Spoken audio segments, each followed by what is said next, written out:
Əsrlərin sınağından keçmiş Gəncə. Bu şəhərin sakinləri hər cür çətinliklər görür.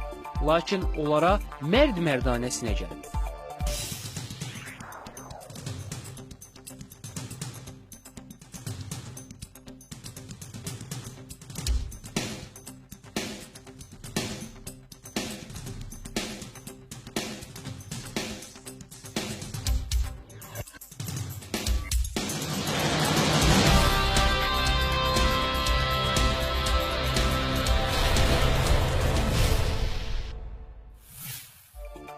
Kəpəz dağı kimi uca və yenilməz kəpəzi zirvədə görmək gəncəlilər üçün çox şey deməkdir. Onlar üçün futbol sadəcə ötəri həvəs deyil, həyati həyəcan, yaşam eşqi deməkdir.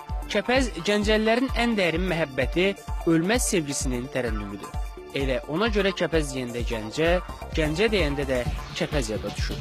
Əzəməti, ucalığı, əsrarəngizliyi ilə.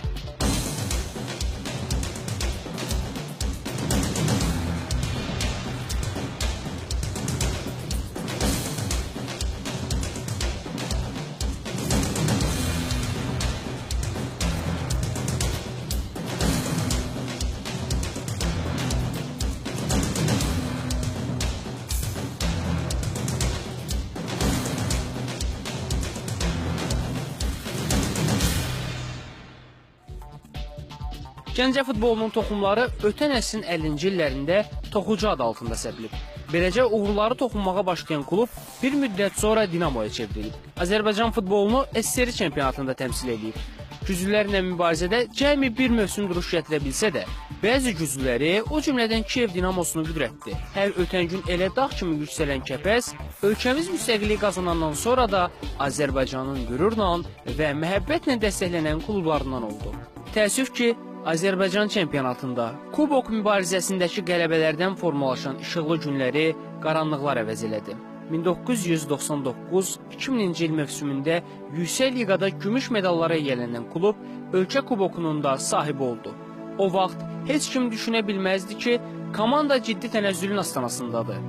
Bir neçə mövsüm ilk onluğa belə düşməyə çətinlik çəkən Sarı Göylər 2005-2006-cı ildə böyük futbolla vidalaşdı. 4 il sonra böyük futbol yenidən Gəncəyə qayıtdı. Birinci divizionda çempionluq sevinci yaşandı. Ancaq güclülər sırasında layiqli yerini tutmaqda kəpəz çətinlik çəkirdi. Zəif nəticələr, gəncəlilərə məxsus oyun tərzinin yoxluğu, məğlubiyyətlər. İstənilən gəncəli bir azarkeşin futboldan bəhs etmək istəməyəcəyi qədər ağır vəziyyət və yenə birinci divizyon. Ancaq bu mövsüm kəpəz yenidən həm də tam yeni nəfəslə, istək və iddia ilə güclülərin sırasına döndü. Futbolçularla məşqçi tandemi uğura gedən yolda sönməyəcək işığa çevrildi. Böyük azarkeş ordusunun prosesə ürəkdən dəstək verməsi bu tandemi sarsılmaz trioya göndərdi. İlk günlər mərkəzi şəhər stadionunda normal oturacağı belə olmayan tribunalarda fanatlar 90 dəqiqə dayanmadan sevimlilərini irəliyə, qələbəyə ruhlandırırdı. Heç təsadüfi deyil ki, Kəpəz Premier Liqada ən çox tamaşaçı toplayan klubdur. Bütün bunların məntiqi nəticəsidir ki, 57 illik uca futbol dağı adını yenidən Avropa komandalarının sırasına yazdı. Kəpəz Azərbaycanı UEFA Avropa Liqasına təmsil edəcək.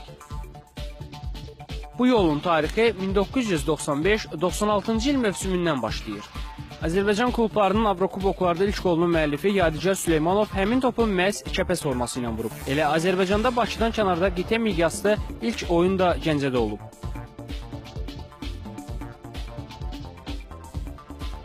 Kəpəz adı, uğurları, ölməzliyi, əzmi ilə hələ çox 10 illiklər sonra da zirvədə qalacaq. Gəncə əbəs yerə Azərbaycan futbolunun Məkkəsi adlandırılmır. SSR məkanının əfsanəvi məşqçilərindən olan böyük futbol mütəxəssisi Valeri Lobanovski də bu sözləri elə-belə söz xatirinə deməyib.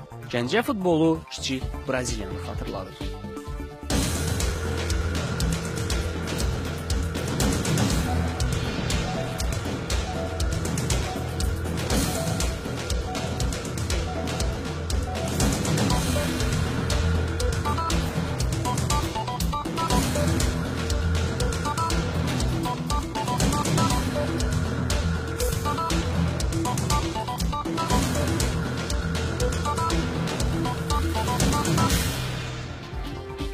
Kəpəzə və məğrur Gəncəlilərə yalnız yüksəklik, ucalıq yaraşır.